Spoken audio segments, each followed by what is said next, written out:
সফল করতে জামায়াতের গুরুত্বপূর্ণ ৫ সিদ্ধান্ত।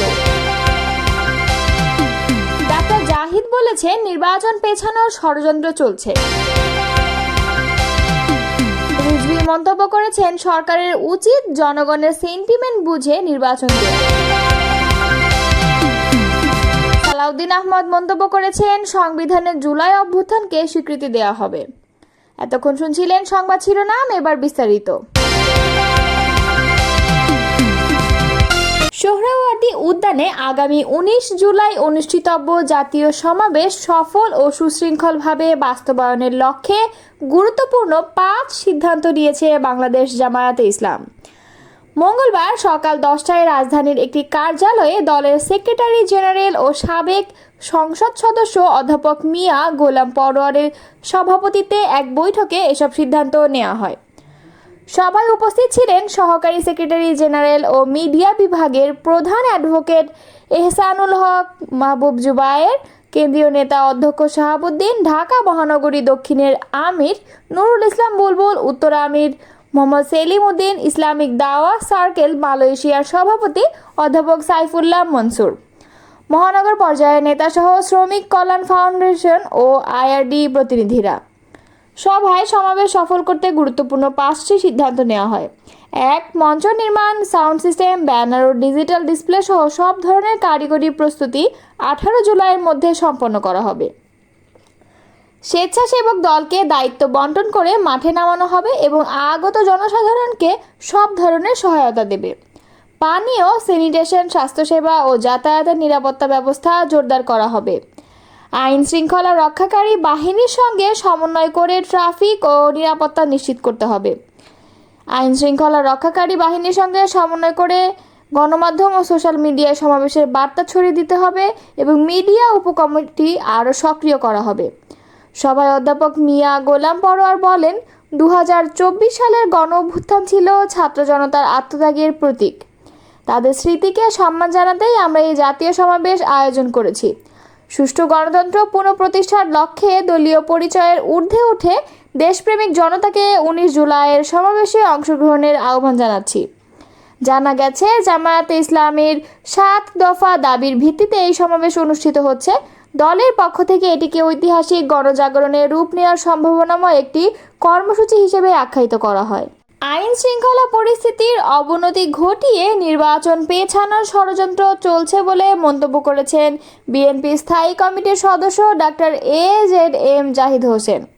মঙ্গলবার রাজধানীর রমনায় ইঞ্জিনিয়ার্স ইনস্টিটিউশন প্রাঙ্গণে জুলাই অভ্যুত্থানের বর্ষপূর্তি আগামী ২১ জুলাই পেশাজীবীদের সম্মেলন স্থলে পরিদর্শন শেষে সাংবাদিকদের প্রশ্নের জবাবে তিনি এই মন্তব্য করেন। জাহিদ হোসেন বলেন, এটা স্পষ্ট ষড়যন্ত্র চলছে। যদি আইন শৃঙ্খলার অবনতি ঘটানো যায় তাহলে নিশ্চয়ই কোনো না কোনো কর্নারের লাভ হওয়ার সম্ভাবনা আছে। আমরা আশাবাদী, ইনশাল্লাহ প্রধান উপদেষ্টা সহ অন্তর্বর্তীকালীন সরকার, নির্বাচন কমিশন যেভাবে এগিয়ে যাচ্ছে, আমরা আশা রাখতে চাই ইনশাল্লাহ ফেব্রুয়ারির মধ্যভাগের মধ্যে নির্বাচনের যে কমিটমেন্ট তারা করেছেন সেগুলো বাস্তবায়ন করবেন। মিটফোর্ড এলাকায় এক ব্যবসায়ীকে মাথা থেতলে দেওয়ার ঘটনায় সোমবার জাতীয় স্থায়ী কমিটির পক্ষ থেকে সংবাদ সম্মেলনে মহাসচিব স্পষ্টভাবে এবং লিখিত আকারে বলেছেন, ঘটনা বা দুর্ঘটনা হোক, কোনো অন্যায়কে ছোট করে দেখা, কোনো অন্যায়কে বড় করে দেখার যে প্রবণতা, কোনো অন্যায়কে একটি কর্নার থেকে কোনো একটি দলের উপর চাপিয়ে দেওয়ার যে চেষ্টা করা, এটি রাজনীতিকরণ করা ঠিক না। ডাক্তার জাহিদ বলেন, আজকে আমাদের দলের ভারপ্রাপ্ত চেয়ারম্যান সাহেবকে যে সমস্ত কথা কতিপয় লোক বলছেন, আমরা বলতে চাই আমরা শহীদ জিয়ার আদর্শের সৈনিক, আমরা খালেদা জিয়ার সৈনিক। তারেক রহমানের নেতৃত্বে আজকে বাংলাদেশের মানুষ গণতন্ত্রের জন্য উন্মুখ হয়ে আছে। আমরা কোনো ষড়যন্ত্রে পা দিতে চাই না। আমরা শুধু বন্ধুদেরকে বলতে চাই, ধৈর্য ধরুন, অন্যায়কে সমর্থন করবেন না। অন্যায়কে বিএনপি কোনোদিন প্রশ্রয় দেয় না, সমর্থনও দেয় না। জামায়াতে ইসলামীর এক নেতা বলেছেন, মিটফোর্ডের ঘটনার পর জনগণ বিএনপিকে লাল কার্ড দেখিয়েছে এবং এনসিপির এক নেতা বলেছেন, আগে তারা পাকিস্তানিদের পুনর্বাসন করেছে, এখন মুজিববাদীদের পুনর্বাসন করছে। এই বক্তব্যের প্রতি দৃষ্টি আকর্ষণ করা হলে তিনি বলেন, আমি ওনাদের প্রশ্নের সরাসরি উত্তর দিতে চাই, কারণ আমি মনে করি এই প্রশ্ন যারা করে তারা না বুঝে করে। তাদের জ্ঞানের সীমাবদ্ধতা নিয়ে আমার প্রশ্ন আছে, তাদের রাজনৈতিক অভিজ্ঞতা নিয়ে অনেক কথা বলা যায়। জনগণ সিদ্ধান্ত নেবে কে কাকে লাল কার্ড, সবুজ কার্ড বা সাদা কার্ড দেখাবে। এ সময় বিএনপির সাংস্কৃতিক সম্পাদক আশরাফ উদ্দিন আহমেদ উজ্জ্বল, নজরুল ইসলাম, সাংস্কৃতিক জোটের রফিকুল ইসলাম, সাংবাদিক সৈয়দ আবদাল আহমেদ, শিক্ষক কর্মচারী ঐক্যজোটের জাকির হোসেন প্রমুখ উপস্থিত ছিলেন। বিএনপির সিনিয়র যুগ্ম মহাসচিব রুহুল কবির রিজভী বলেছেন, দেশে অনেক সংকট থাকার পরও ডক্টর ইউনূস সরকারকে আমরা সবাই সমর্থন জানিয়েছি। কেননা শেখ হাসিনার মতো পদ্মা সেতু, মেট্রো রেলের ফ্লাইওভারের নামে দেশের বাইরে টাকা পাচার করবে না। এই সরকারের উচিত জনগণের সেন্টিমেন্ট বুঝে রোজার আগে নির্বাচন দেয়া। মঙ্গলবার দুপুরে কুড়িগ্রাম কেন্দ্রীয় ঈদগাহ মাঠে আমরা বিএনপি পরিবার সংগঠনের আয়োজনে জুলাই আগস্ট আন্দোলনের জেলার 10 শহীদ পরিবারের আর্থিক অনুদান বিতরণ অনুষ্ঠানে প্রধান অতিথির বক্তব্যে তিনি এসব কথা বলেন।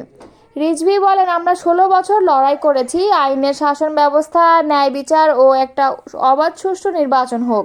16 বছর ভোটাররা ভোট দিতে পারেনি, কিন্তু এই নির্বাচন নিয়ে এত গড়িমসি কেন? তিনি বলেন, 16 বছরে বেগম খালেদা জিয়া ও তারেক রহমানের নেতৃত্বে গণতন্ত্রের মাঠ প্রস্তুত ছিল। যে পটভূমি রচিত হয়েছিল, সেই পটভূমির ওপর জুলাই আন্দোলন বিজয় লাভ করেছে। আপনারা যখন অপপ্রচার আর কুৎসায় নেমেছেন, তখন বিএনপি আহত নিহত পরিবারের পাশে দাঁড়িয়েছে। তারেক রহমানকে নিয়ে অপপ্রচারে নামবেন না, তাহলে আপনাদের উপর অনেক কিছুই এসে পড়বে। তারেক রহমান গণতন্ত্রের ধ্রুবতারা, যাকে দেখে জুলাই আগস্টের আন্দোলন বেগবান হয়েছে। সুতরাং তাকে নিয়ে অশালীন মন্তব্য করা উচিত হবে না। বিএনপি সিনিয়র যুগ্ম মহাসচিব বলেন, একটি ইসলামী দল জিয়াউর রহমানের অনুকম্পায় রাজনীতি করার সুযোগ পেয়েছে। ইসলামের জন্য কার অনুভূতি থাকলে সেটা বিএনপির। ইসলামের নাম নিয়ে সুযোগ সন্ধানী কাজ করবেন, এটা মানুষ জানে। বিভিন্ন কন্টেন্ট, ইউটিউব, বিভিন্ন গণমাধ্যমে আর্টিফিশিয়াল ইন্টেলিজেন্স ব্যবহার করে আজে বাজে তথ্য ছড়াচ্ছেন, তা আমরা কিন্তু জানি। আমরা নেতাকর্মীদের বলেছি কোনো উস্কানিতে পা দিবেন না। তিনি বলেন, মিটফোর্ড হাসপাতালের সামনে সোহাগ হত্যাকাণ্ডে জড়িতদের শুধু বহিষ্কার নয়, তাদের বিরুদ্ধে মামলাও দেওয়া হয়েছে। অনুষ্ঠানে আমরা বিএনপি পরিবারের কেন্দ্রীয় কমিটির আহ্বায়ক আতিকুর রহমান রুমনের সভাপতিত্বে বক্তব্য রাখেন জেলা বিএনপি আহ্বায়ক মোস্তাফিজুর রহমান, সদস্য সচিব সোহাইল হোসনাইন কায়কোবাদ, যুগ্ম আহ্বায়ক সহকারী অধ্যাপক শফিকুল ইসলাম বেবু, সহকারী অধ্যাপক হাসিবুর রহমান হাসিব এবং ক্লাব ব্যবস্থাপনা কমিটির সদস্য জাহিদুল ইসলাম রনি। আলোচনা সভা শেষে জুলাই আগস্ট আন্দোলনে 10টি শহীদ পরিবারের প্রত্যেককে 50,000 টাকা করে সহায়তা তুলে দেওয়া হয়েছে। জুলাই অভ্যুত্থানকে রাষ্ট্রীয় ও সাংবিধানিক স্বীকৃতি দেওয়া হবে। সংবিধানের 4th তফসিলে তার বর্ণনা থাকবে। ভবিষ্যতে অভ্যুত্থানে অংশগ্রহণকারীদের বৈধতা নিয়ে যেন কোনো শাসক গোষ্ঠী প্রশ্ন তুলতে না পারে, সেজন্যই সাংবিধানিক স্বীকৃতি দেওয়া হবে। পাশাপাশি অন্তর্বর্তী সরকারকেও বৈধতা দেওয়া হবে, এমন মন্তব্য করেছেন বিএনপি স্থায়ী কমিটির সদস্য সালাউদ্দিন আহমদ। মঙ্গলবার বিকেলে টিএসসিতে ছাত্রদল আয়োজিত এক আলোচনা সভায় তিনি এসব কথা বলেন। সালাউদ্দিন আহমদ বলেন, 5 মাস আগেই জুলাই ঘোষণাপত্র নিয়ে মতামত জমা দিয়েছে বিএনপি। পরবর্তীতে আবারও পর্যালোচনা করে মতামত জমা দেওয়া হয়েছে। এই ঘোষণাপত্র নিয়ে যেন কোনো বিভ্রান্তির সৃষ্টি না হয়। জুলাই সনদ প্রসঙ্গে তিনি বলেন, ধীর গতির কারণে 5 আগস্টের মধ্যে জুলাই সনদ হবে কিনা তা নিয়ে সংশয় রয়েছে, তবে আশা করছি তা সম্ভব হবে। সালাউদ্দিন আহমেদ আরও বলেন, ফ্যাসিবাদ বিরোধী ঐক্যকে অটুট রাখতে হবে। এই ঐক্যই জাতির একমাত্র ঐক্য। তবে কেউ কেউ ঐক্যে ফাটল ধরাতে চাইছে। আজকের সুখের দিনে অতীতের নির্যাতন জুলুমের কথা ভোলা যাবে না। রাজনৈতিক দল হিসেবে আওয়ামী লীগের বিচার করতে হবে। মানবতা বিরোধী অপরাধের দায়ে প্রত্যেককে বিচারের আওতায় আনতে হবে। বিচার প্রসঙ্গে বিএনপির এই নেতা